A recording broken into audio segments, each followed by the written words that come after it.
Hello, Nick. Here we are, turn two, back in blue. I don't know. Couple corrections here. I had rolled for weather and we had mud, and then I didn't apply it. So mud has no effect on infantry, on cavalry. They are one less movement point, which we didn't have any cavalry, but the artillery had one less movement point. So that would mean this artillery over here would be back one. And then this artillery would be back one. Oh, no, actually, he couldn't make it because he would have gone 1, 2. Yeah, so because he's stacked up behind here. And then same with that guy. So I guess there was only one. Oh well, you know what though? He was. Yeah, I guess it worked out because actually he only had 3, and this guy would have went 4, so that would have been 3 for him to there. So yeah, I guess things worked out. But just got to remember that. So these cards are handy then to put right out in front of there like that, so it beats me in the face when I go to move. All right, so we're on to turn 2 here. So we don't have the weather segment. So the card segment. So on subsequent turns, let's see if I. So here's on the second turn. So you draw one card, regular card, plus the indicated number of bonus cards. So on this scenario, it shows. So there is no separate bonus card section on the approach to battle. So we just look under the regular day of battle. So bonus cards, French get 2, coalition get 2. So what that means is we've got our rest of our cards all shuffled up over here. So that means the French are going to get 3, and both players do this at this time during this draw segment because they can use these cards on each other's turns if the situation presents itself. So then the coalition will have 3. So playing solo, maybe I won't look at the coalition players' cards because most of the cards that you can play on the other player's turn are more combat related. I don't know. Maybe I'll look at them just to see. Let me get the French out here. All right. So what do we have here? So we've got alternate reinforcements. So this is going to be costly. -3 VP.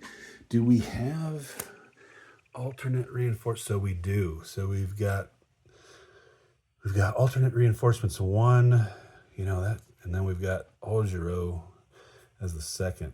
So that card would allow us to bring in alternate reinforcement number 1 within so many turns, which might not be bad. Mobile defense. Any force or forces that include at least 1 cavalry unit may disengage from enemy zone of control automatically at the start of the coming friendly movement phase and free to move during that phase. So right now we don't have any cavalry on board. That would cost us 1 VP. So that might be something we want to get used if we don't want to take the VP hit before we have cavalry. When do we get? Oh, we will get cavalry when the harp shows up at 11. But also, so in order for you to take the VP hit, you actually have to be able to do that. So you would have to have a cavalry unit that is engaged with the enemy. And then we've got another march card, turning movement. Any formation, stack, or unit in supply, which is within double the normal command range, may receive command. Commanders have a command range of 8, while officers have a command range of 6 for this turn only. Wow. That's pretty awesome. I might want to save that till I get more people on the board. All right, let's see. Receive 1 group in the order listed. If the card is played after all groups have been entered, ignore the VP cost. Roll to determine the turn of arrival. Yeah, I think we might use this one because, it's expensive. but I think the more troops we can have to contend with what Argento's got coming, and then if we get the next reinforcement card, we can get Ojiro in. Where does this guy come in? 25, 34, 25. So right here, he would, ooh, wow, that'd be huge. Get them in here quick, cut off those Piedmontese. Yep, that's what we're doing. All right. It's pricey, though. That's one of the things. But I think this early in the game and having those extra forces would be pretty awesome. All right, so let's see what the coalition has here. So artillery cover fire. So this isn't going to cost us anything. Artillery within range and line of sight of a retreating friendly unit may temporarily disrupt enemy zones of control during the retreat or cancel a cavalry pursuit card if played in the same combat phase. The artillery is eliminated, guns abandoned if it is part of the retreating stack. The disrupted enemy zones of control are ignored during the retreat and have no effect upon it. So this is a way you can save units that don't have a retreat path by canceling enemy zones of control. So that's pretty handy. And again, that's a tactics card. So you can play that on your opponent's turn or during your turn, when it applies. Spies bring news from the enemy camp. The enemy player places all cards in his hand face down. You get to see 2 of these cards or any 3 enemy stacks at your choice. So this would be good if you're playing a pose and you don't know, where or what the enemy has approaching you in certain stacks. I was gonna use let's see, where's an example? So I was gonna put, so this would be on the coalition, on all the coalition units, so you wouldn't know what they were. I was gonna do that. Just because, with my mind, I would forget what's what and what the strengths are when I'm attacking, which maybe that would be a good idea to do. But if I do, I'll do that off camera. I was actually thinking about getting my counter sleds out so that I can get more used to moving them around and manipulating counters on them. But that just seems like a lot of work for playing solo. But we might put these on just to, back and forth, depending on whose turn it is. But that, in this game, it's not really going to have a whole lot of effect. But it would, I guess, allow the coalition player to know what 2 cards the French have at the moment. And then probe. When cavalry or vedettes enter an enemy zone of control, immediately reveal 1 stack of adjacent enemy units. Keep the units face up until no longer adjacent. If vedettes probe a hex containing light cavalry, the vedettes may be eliminated. So this normally, unless you attempt a repulse, you can attempt reconnaissance or a repulse. Repulse is you try to overrun a counter.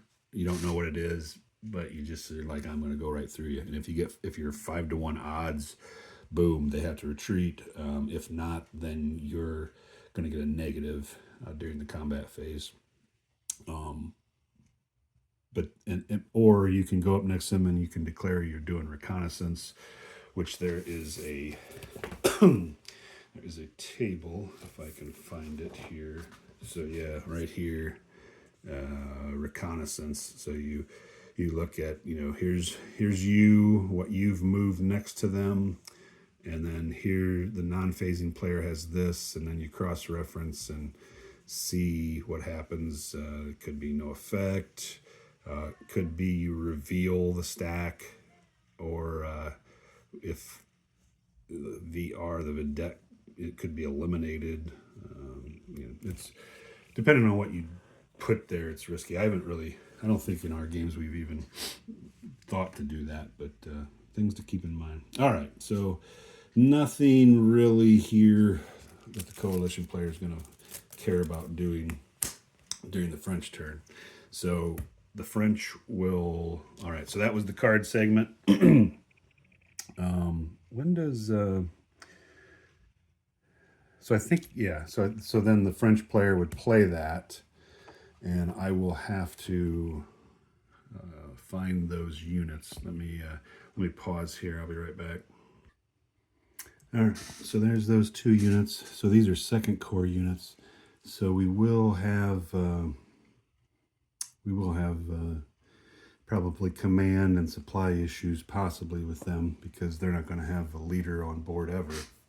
But a little extra oomph could help. And then if we get another alternate reinforcements card, we'll be able to bring Ojiro in early, because he doesn't arrive until the next day at 9 p.m. So if we do find another alternate reinforcements card, that's going to be huge. All right, so let's see, where does he return, or where does he come in at? I'll have to look into that, but let's see what his arrival here is. So roll 2. So he's going to come in next. They're not him. They are going to come in next turn. So I will put them on the map, or not the map, the turn track. And then let me pause and let me find out where they're going to come in at. Oh, duh. I already know where they're coming in at. They're coming in down here. 2534, correct? Yeah. So, yeah, they're going to come in here and hold Carcaré for me. That's nice. I'm pretty happy about that. All right, so we're going to have a movement of 4-6 here, and we got to remember. Well, for the French, they don't care because they're not affected. They only have infantry. All right, so we only do the supply, the recovery, and the reorganization. I guess you can do reorganization anytime, but supply and recovery we only do on weather turns, which will be next turn. All right, the command segment. So again, there's no French leaders on the board yet. Pigeon is still under his march order, so we're gonna have to check Rampon during the initiative movement segment. So command segment is done. The command movement segment, we don't. Well, I guess maybe this would be. Maybe this is, yeah, might as well just. I mean, he's under march order, so it's 4. So 1, 2, 3, and 3.5. So he'll still be in march order, but he comes. So he'll still be in road march, but he comes out of the march order at the moment. And I believe when you come out of march order, you are affected by demoralization, which I think is just basically the same effects of being out of supply. It's not going to matter because nobody's close to capitalize on it, but your initiative is like 1 less. You can't advance. I don't think you can advance after combat. They're very similar, but until we actually get somebody who's in combat, we won't need to care about that. All right, so now the initiative movement segment. So everybody's still in supply since we haven't had to check supply yet. And so we'll roll for initiative 4 or less, and he rolls a 3. So he's out of command, but he's able to move. And he wants to get over here to Montenegino. So let's see, he could I guess cut this way, or yeah. All right, so he'll go 1, 2, 3, 4. And that is that. Combat phase, none. And we are on to the second player turn. All right, so here's where some things are going to be a little different for the first time. So so they have to do their, oh yeah, so this also needs kept because the negative. So they have to decide what they're going to play. Movements are all the same. Maybe they'll do that spies, and they'll get a glimpse of the cards. Yeah, I don't know, because these are, Yeah, these could be useful at some point. So they'll play that, and then the French will show them the 2 cards that they have, and so now they know what they might do. I'll leave these face up to signify that the Austrian player or the coalition player knows. All right, so they played that during the card segment. Now we're into the command phase. No supply, no recovery, no reorg. All right, command segment. So all the forces last time were in command, so there's no out of command markers to remove. And then the phasing player allocates command points, placing officers and combat units in command. There's no we don't have any command points because we don't have any commanders. The phasing player may attempt to place formations that did not receive a command point in command by rolling the officer's initiative rating. So here's where we get into with officers. So Argento here has a command rating of 3 in parentheses, and he's in the parentheses shows he's an officer. Commanders have brackets around that number, and they automatically receive the number of command points that number is. So you have different ways you can go about trying to get people so they can move. So I can say Argento is rolling for his whole formation, so everybody within his command range, which is 3.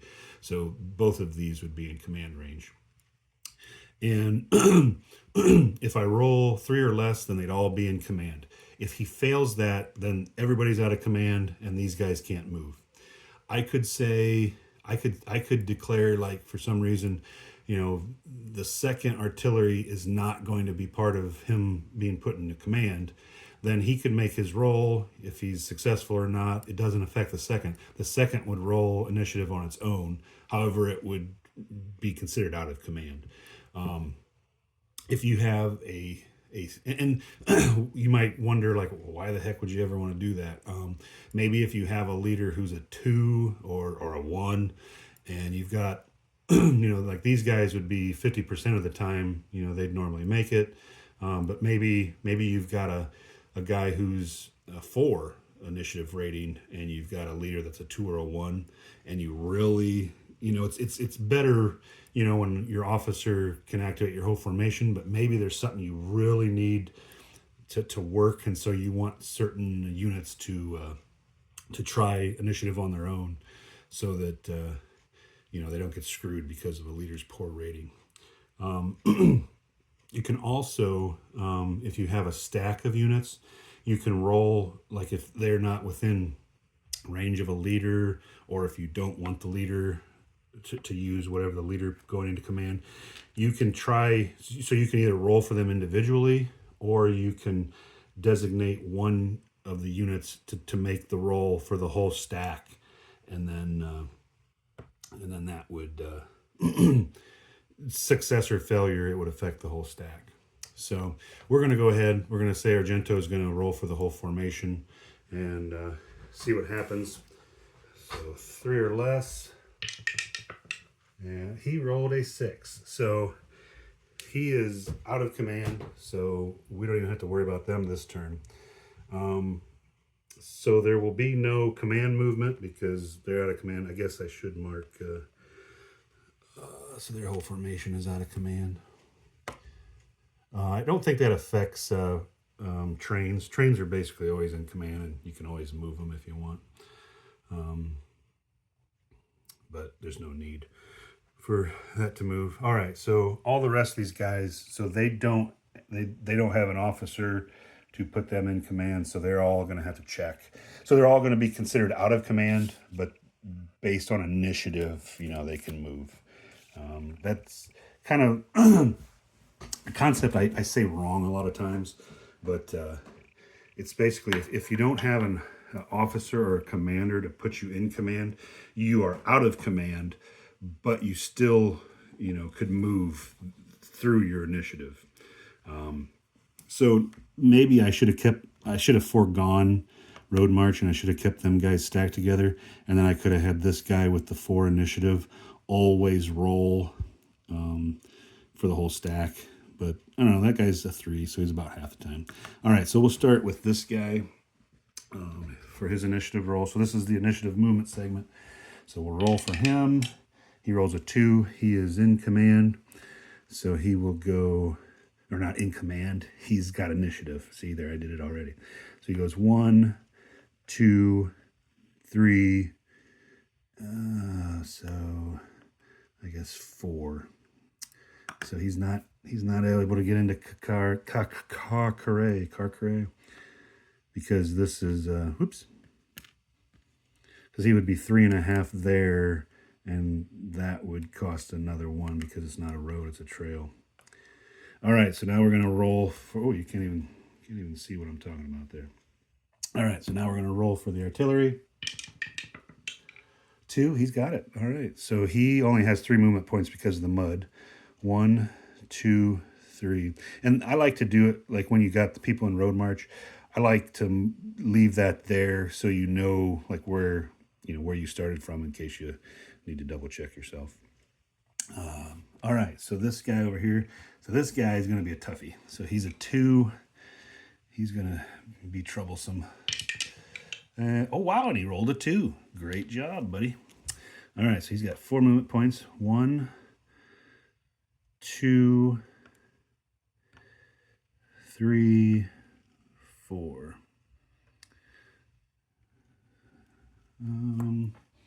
So I should, let me do a count here. I would say this guy's definitely going to be within 14 hexes.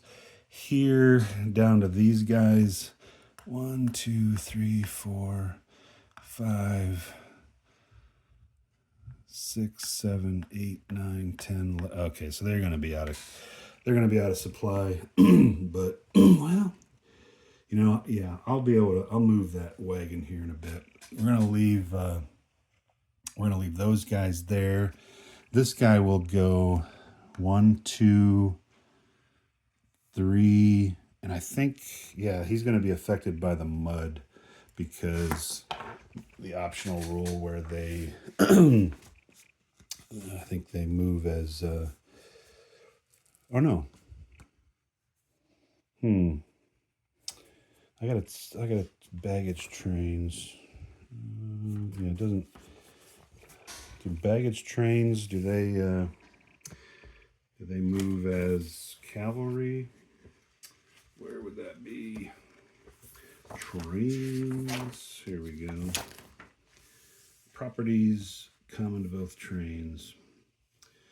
They move automatically. They're always in command. Movement allowance of 4, paying cav costs. So they aren't yeah. Cav has 1 less movement. So I moved him 3.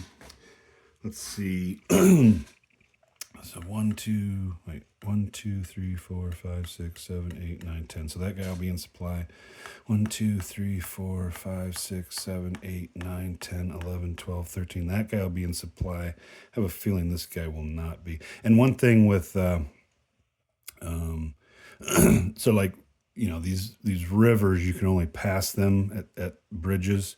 So you would have to, if you needed to like get over here, you would have to trace across there. You couldn't just go across the bridge or go across the river at not a bridge. But these streams you can move across normally. But 1, 2, 3, 4, 5, 6, 7, 8, 9, 10, 11. Oops, shoot. 1, 2, 3, 4, 5, 6, 7, 8, 9, 10, 11, 12, 13, 14. Just out. So that's a bummer. He's gonna be out of supply next turn by just 1 hex.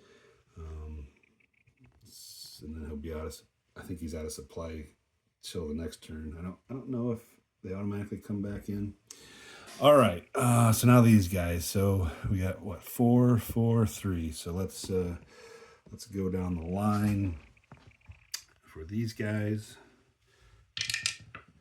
The first guy got a 3, so he's good. So 1, 2, 3, 4. Kind of moved him off camera there, which I seem to be doing a lot. So the next guy has a 4. Also, he rolled a 2. So 1, 2, 3, 4. So the Austrians are, except for Argento, or not Argento, yeah, Argento there this turn. They're doing pretty good. All right, so now the reserve artillery is a 2. They rolled a, or no, they're 3, but they rolled a 1. Amazing. But they only have 3 movement points. So, oops. There we go. So 1, 2, 3. And we'll leave those Piedmontese there. It is the combat phase, which we have none. And that's that. Yeah, so that was a... so we kind of got into, our first taste of the actual officers in use. The card play for the second turn. So at the beginning of the next turn, each player will draw 1 because they use these. So this card would just get discarded into the discard pile, and we need to keep. So any of the ones that are going to give some kind of VP points, we need to make sure we keep those to the side so we can count them up. I should have marked all these. I mean, I kind of know. I mean, all these people are out of command. I'm not going to bother marking them. I mean, I know. And until you really get close to somebody, it probably really doesn't matter. But so there you go. I may just play through the next turn.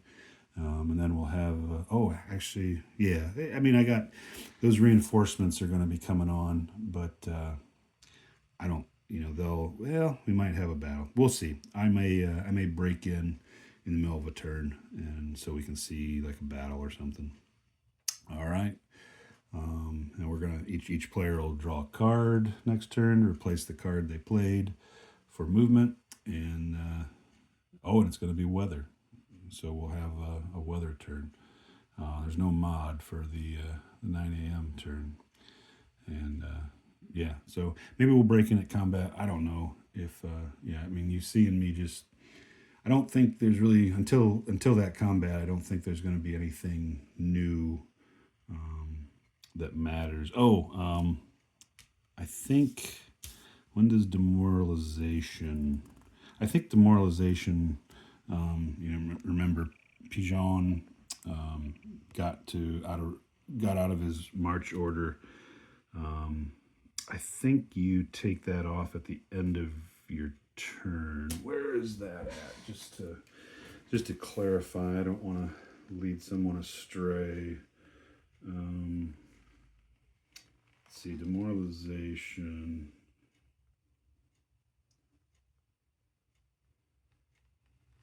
March orders.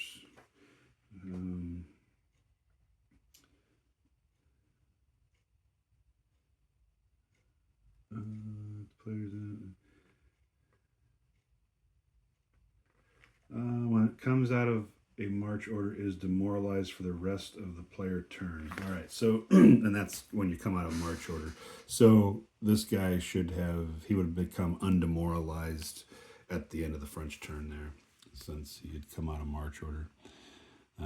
So there you go. We are ready to move on, and like I said, I probably won't show anything until we have a combat, because everything else I've kind of already showed. So, all right, we'll talk to you later.